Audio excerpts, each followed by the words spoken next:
The winter sun sagged low over the desert, spilling gold across the prairie as Cowboy, Luke Harland, rode his weary Mustang toward the shadowed hills of Apache. Territory, land he had been warned never to cross, not even on the worst day. But thirst made men reckless, and Luke had been riding since dawn with nothing but dust on his tongue. His canteen had leaked dry hours earlier, and the horse beneath him stumbled with exhaustion. As darkness crept in, Luke spotted a silver ribbon of water glinting between the rocks, a stream so clear, so inviting it felt like salvation itself. But the moment he dismounted, he saw the strange symbols carved on stones surrounding the water. Spirals, arrows, and the mark of a great serpent. Signs every traveler learned to avoid. "Forbidden," he whispered, hearing stories he once mocked as superstition. Yet the wind burned his cracked lips. His horse trembled and survival beat louder than fear. So he knelt, dipped his hands into the icy flow, and drank the sweetest water he had ever tasted, just as the night exploded with war cries. From the darkness emerged Apache warriors, faces painted with ash, bows drawn tight. The chief, a towering old man with silver braids and eyes sharp as hawk talons, stepped forward. Luke rose slowly, hands raised, but the chief's voice cut the silence like a blade. "You have broken the sacred rule of our ancestors. This water belongs to the unseen. No outsider drinks from it and walks away unchanged." Luke tried to explain, to bargain, but the warriors seized him, bound his hands, and dragged him through a narrow canyon lit by torches. He was taken to the chief's camp, a hidden valley glowing with firelight and shadowed mountains, where elders circled him, whispering of omens and curses. The chief finally declared his judgment. "You will not be killed, Cowboy. The spirits have demanded a price far heavier." He motioned to a small hut covered in hides. "Inside lives my daughter, Naira. Once she saw the world more clearly than any of us, but darkness took her sight. She has lived alone, untouched by outsiders, untouched by fate until your arrival." Luke's breath caught as the chief stepped closer, his voice lowering. "The spirits have spoken. You who drank from the forbidden stream must marry my blind daughter, or the land itself will claim your life before sunrise." Shock thundered through Luke. Marriage? To a woman he had never met? A woman who lived hidden from her own people? But the chief raised his hand, silencing all protest. "This is our law. Drink of the sacred, become part of the sacred. Her life is now bound to yours."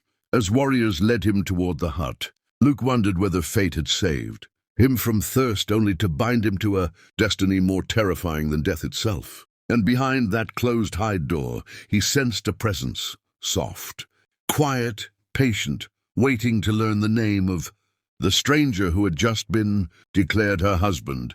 The hide door lifted, and Luke found himself staring into a dimly lit space glowing with the light of a single ember.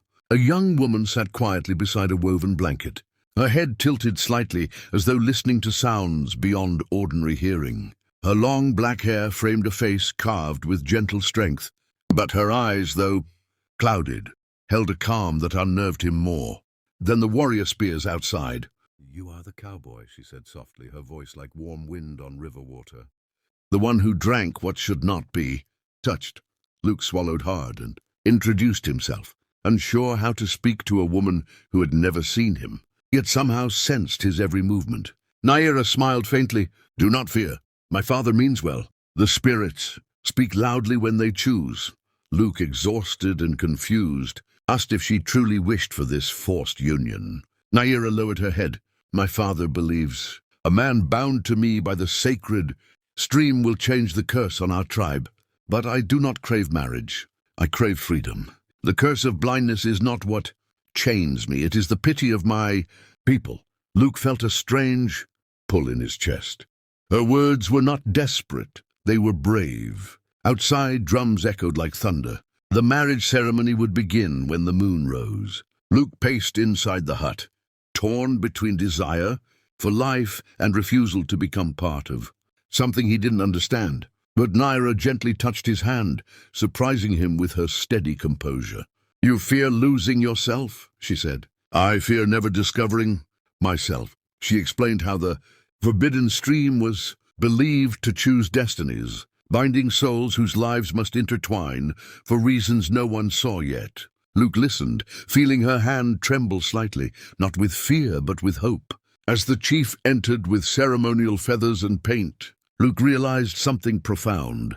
For the first time in years, he felt needed not by cattle, not by ranch owners, not by empty land, but by a woman whose world was darkness, yet whose heart shone like fire. But the ceremony was interrupted by a sudden storm, winds thrashing the camp, rocks tumbling from cliffs. Warriors panicked, shouting omens. The chief raised his arms toward the sky. The spirits reject the bond. The cowboy must prove he is worthy. And so Luke was forced into a trial, guided only by Naira's whispered directions through the storm. As she seemed to sense danger before it struck, together they escaped falling rocks, crossed a raging creek, and found the sacred totem that had fallen and angered the spirits. Luke, carrying it despite the storm's fury, restored it to its place. The winds calmed instantly. When they returned, the tribe fell silent, not out of shock but awe. The chief stepped forward, humbled. The spirits have judged. This cowboy is worthy, not because he drank from the forbidden stream, but because he listened to the blind one who sees more than all of us. Luke looked at Naira, who smiled gently toward his voice. Something deep within him knew he could not leave her, not now, not ever. And when the ceremony was completed, it felt no longer like a punishment, but a beginning neither of them had expected. Luke Harland, once a wandering cowboy with nothing but dust and loneliness behind him, had found a purpose in a world he never understood, and Naira, once hidden and quiet, felt the first spark of a future brighter than sight itself. In the end, they did not marry because of tradition. They married because destiny had already written their story the moment he drank the forbidden water. The first light of dawn spilled across the Apache Valley as Luke Harland woke beside the smoldering embers of the ceremonial fire, his mind still tangled in the whirlwind of the night before. The storm, the trial, the sacred totem, and the unexpected calm that settled only after he and Naira returned hand in hand.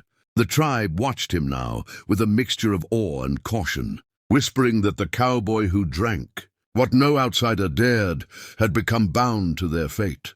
But Luke's thoughts drifted only to Naira, who sat quietly near her hut, palms open to the rising sun, as though absorbing its warmth into her very soul.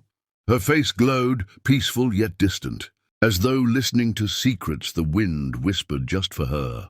Luke approached and gently greeted her, but she tilted her head with a puzzled expression. "The ground changed last night," she murmured. "Something shifted deeper than the storm. Did you feel it, Luke?" He hesitated, because he had, not in the land, but in himself. And yet, as he tried to speak, the moment was cut short by the thundering arrival of scouts sprinting into camp.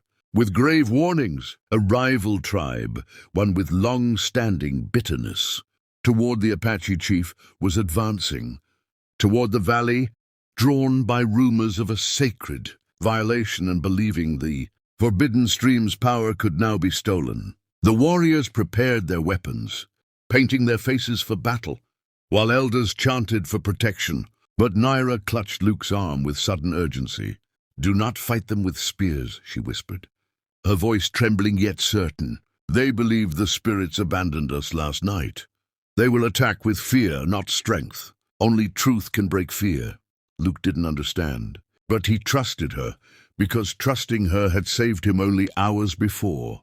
When the rival tribe arrived, fierce and armed, their leader demanded the stream and threatened destruction if denied. The Apache chief stood proud, refusing to bow, but tension thickened like storm clouds ready to burst. Then Naira stepped forward, blind eyes lifted, her presence so quiet yet commanding that both tribes fell silent. She spoke of the storm, the falling totem, the cowboy who risked his life not for power, but for her guidance. She told them the stream's sacredness wasn't in the water, it was in unity, in the courage to trust what cannot be seen. Her words, trembling with sincerity, seemed to cut through years of conflict. But some warriors from the rival tribe scoffed, calling her cursed, blind, unfit to speak of spirits. Luke's fists clenched, but Naira reached out and touched his wrist, calming him. And then something extraordinary happened. The wind shifted, circling her like a soft halo, lifting strands of her hair as though responding to her voice. Even the rival warriors stopped breathing. Naira turned slowly toward the stream, walking with sure steps as if guided by an unseen hand. When she dipped her fingers into the water, the surface shimmered, not with magic, but with a stillness so pure, it seemed the earth itself paused. "A blind woman cannot see your faces," she said softly, "but she can see your hearts. And all our hearts are tired of war." The rival leader lowered his spear first, not out of defeat but respect. He bowed his head to the chief and agreed to peace. The valley erupted in relieved exhalations, warriors lowering their weapons as tension dissolved into something sacred and rare. Luke stood in awe, realizing Naira possessed a power greater than sight, a power born of wisdom, empathy, and a connection to the land that no outsider could ever truly understand. When the rival tribe departed, the chief placed a hand on Luke's shoulder. "My daughter has changed the hearts of men," he said quietly. "But you have changed her destiny." That night, as the fires flickered and the tribe celebrated peace regained, Luke and Naira sat together by the quiet stream that had bound their fates. She leaned gently against him, her head resting near his heartbeat. "Luke," she whispered, "I once feared my life would be small, hidden, forgotten. But now I feel the world moving again, through you."